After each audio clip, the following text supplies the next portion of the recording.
അധ്യായം 22 13 മുതൽ 30 വരെയുള്ള വാക്യങ്ങൾ.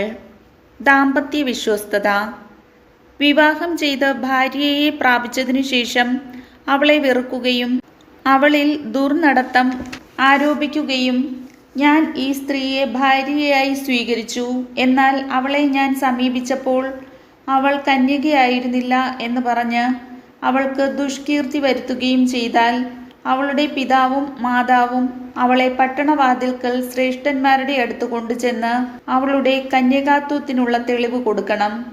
അവളുടെ പിതാവ് ഇപ്രകാരം പറയണം: ഞാൻ എൻ്റെ മകളെ ഇവന് ഭാര്യയായി നൽകി. അവൻ അവളെ വെറുക്കുകയും നിന്റെ മകൾ കന്യകയല്ലായിരുന്നു എന്ന് പറഞ്ഞ് അവളിൽ ദുർനടത്തം ആരോപിക്കുകയും ചെയ്യുന്നു. എന്നാൽ എൻ്റെ മകളുടെ കന്യാത്വത്തിനുള്ള തെളിവുകൾ ഇവയെല്ലാമാണ് എന്ന് പറഞ്ഞ് പട്ടണത്തിലെ ശ്രേഷ്ഠന്മാരുടെ മുൻപിൽ വസ്ത്രം വിരിച്ചു വെക്കണം. അപ്പോൾ ആ പട്ടണത്തിലെ ശ്രേഷ്ഠന്മാർ കുറ്റക്കാരനെ പിടിച്ച് ചാട്ട കൊണ്ടടിക്കണം. ഇസ്രായേൽ കന്യകകളിൽ ഒരുവൾക്ക് ദുഷ്കീർത്തി വരുത്തി വെച്ചതിനാൽ അവനിൽ നിന്ന് 100 ശെക്കൽ വെള്ളി പിഴയായി വാങ്ങി യുവതിയുടെ പിതാവിന് കൊടുക്കണം.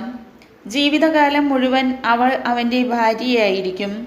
പിന്നീടൊരിക്കലും അവളെ ഉപേക്ഷിക്കരുത്. യുവതിയിൽ കന്യാത്വത്തിൻ്റെ അടയാളം കണ്ടില്ലെങ്കിൽ അവർ ആ യുവതിയെ അവളുടെ പിതൃഭവനത്തിൻ്റെ വാതിൽക്കൽ കൊണ്ടുപോവുകയും അവളുടെ നഗരത്തിലെ പുരുഷന്മാർ അവളെ കല്ലെറിഞ്ഞു കൊല്ലുകയും ചെയ്യണം. എന്തെന്നാൽ പിതൃഗൃഹത്തിൽ വെച്ച് വേശ്യാവൃത്തി നടത്തി അവൾ ഇസ്രായേലിൽ തിന്മ പ്രവർത്തിച്ചു. അങ്ങനെ നിങ്ങളുടെ ഇടയിൽ നിന്ന് ആ തിന്മ നീക്കിക്കളയണം. അന്യൻ്റെ ഭാര്യയോടൊത്ത് ഒരുവൻ ശയിക്കുന്നത് കണ്ടുപിടിച്ചാൽ ഇരുവരെയും, സ്ത്രീയെയും പുരുഷനെയും വധിക്കണം. അങ്ങനെ ഇസ്രായേലിൽ നിന്ന് ആ തിന്മ നീക്കിക്കളയണം. അന്യപുരുഷനുമായി വിവാഹ വാഗ്ദാനം നടത്തിയ ഒരു കന്യകയെ പട്ടണത്തിൽ വെച്ച് ഒരുവൻ കാണുകയും അവളുമായി ശയിക്കുകയും ചെയ്താൽ ഇരുവരെയും പട്ടണവാതിൽക്കൽ കൊണ്ടുപോയി കല്ലെറിഞ്ഞു കൊല്ലണം. പട്ടണത്തിലായിരുന്നിട്ടും സഹായത്തിനു വേണ്ടി നിലവിളിക്കാതിരുന്നതിനാൽ അവളും അവൻ തൻ്റെ അയൽക്കാരൻ്റെ ഭാര്യയെ മാനഭംഗപ്പെടുത്തിയതിനാൽ അവനും വധിക്കപ്പെടണം. അങ്ങനെ ആ തിന്മ നിങ്ങളുടെ ഇടയിൽ നിന്ന് നീക്കിക്കളയണം.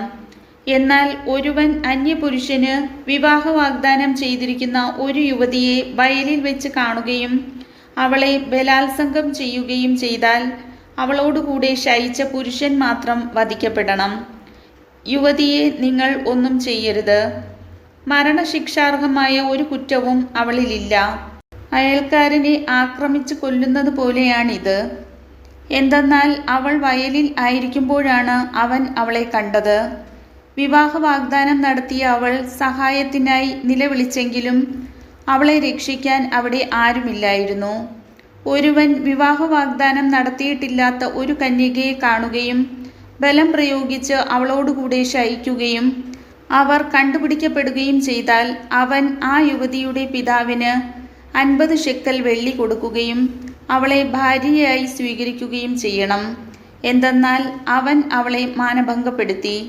ഒരിക്കലും അവളെ ഉപേക്ഷിച്ചുകൂടാ. ആരും തൻ്റെ പിതാവിൻ്റെ ഭാര്യയെ പരിഗ്രഹിക്കരുത്. അവളെ അനാവരണം ചെയ്യുകയുമരുത്. കർത്താവിൻ്റെ വചനം.